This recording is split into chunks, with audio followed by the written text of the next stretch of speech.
টি-20 বিশ্বকাপ 2024 সুপার 8 এর গ্রুপ 2 এর ওয়েস্ট ইন্ডিজের বনাম দক্ষিণ আফ্রিকা ম্যাচটি উভয় দলের জন্য ডুয়ার ডাই ছিল। সমীকরণ বলছিল যে দলই জিতবে তারা সেমিফাইনালে পৌঁছে যাবে এবং পরাজিত দল টি-20 বিশ্বকাপ 2024 বিদায় নেবে। এই ম্যাচে ওয়েস্ট ইন্ডিজ 20 ওভারে 8 উইকেটে 135 রান করে, কিন্তু বৃষ্টি দক্ষিণ আফ্রিকার ইনিংসকে ব্যাহত করে। এরপরে দক্ষিণ আফ্রিকা 17 ওভারে 123 রানের লক্ষ্য পায়। শেষ পর্যন্ত 3 উইকেটে জেতে দক্ষিণ আফ্রিকা। ইংল্যান্ড আগে মার্কিন যুক্তরাষ্ট্রকে হারিয়ে গ্রুপ 2 থেকে আইসিসি টি-20 বিশ্বকাপ 2024 এর সেমিফাইনালে টিকিট বুক করেছিল। এবার দ্বিতীয় দল হিসেবে সেমিতে উঠল দক্ষিণ আফ্রিকা। একটি করে উইকেট নেন মার্কো জানসেন, এইডেন বার্করাম ও কেশব মহারাজ। দক্ষিণ আফ্রিকা রান তাড়া করতে নামার পর তখন মাত্র 2 ওভার খেলা হয়েছিল।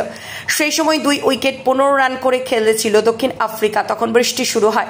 অ্যান্টিগায় যেভাবে বৃষ্টি শুরু হয়েছিল তাতে মনে হয়নি ম্যাচটা করা সম্ভব হবে। তবে বৃষ্টি থেমে গেলে ম্যাচের ওভার কমিয়ে দেওয়া হয়, যেখানে দক্ষিণ আফ্রিকাকে ম্যাচ জিততে হলে 20 ওভারে 136 রান করতে হতো। সেখানে পরে 17 ওভারে 123 রানের লক্ষ্য অর্জন করে দক্ষিণ আফ্রিকা। ডাকওয়ার্থ লুইস পদ্ধতি অনুসারে ওয়েস্ট ইন্ডিজের 2 জন বোলার 4 ওভার বল করতে পারে আর 3 জন বোলার 3 ওভার করতে পারে। পাওয়ার প্লে 5 ওভারের